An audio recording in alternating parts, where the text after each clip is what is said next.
I think you mentioned to me once that you felt like fame was a drug, and that this is sort of giving people a taste of the needle in a way, and that's what causes some of the escalation. Do you agree with that statement?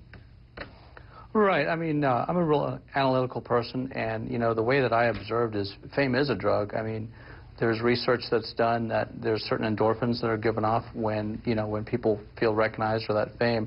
Like Twitter, I mean, that's why Twitter is so successful now.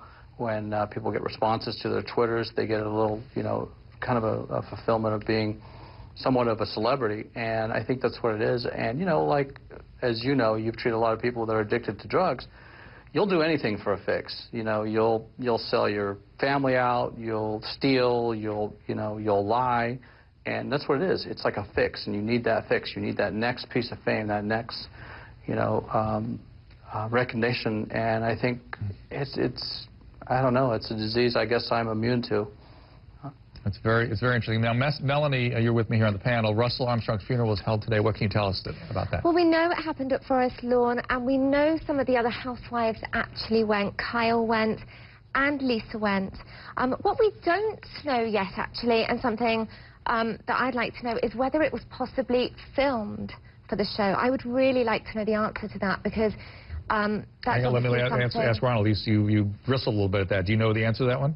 I don't think it was filmed for the show. Bravo indicated that seems like it was. Horribly bad taste to have done that. I was.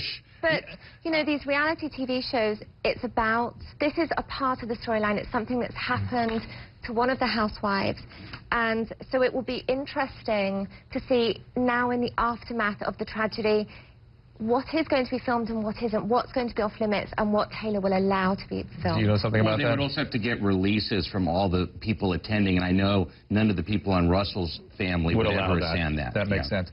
Now, Muriel, you have mood disturbances throughout your family, and it seems like there's a lot of blaming going on right now. Some people blaming the show, blaming fame, blaming all kinds of things for a suicide. Do you have a reaction to that? Yeah, I do, because I think that what people have to understand is, you know, Russell had a mental illness, you know, obviously.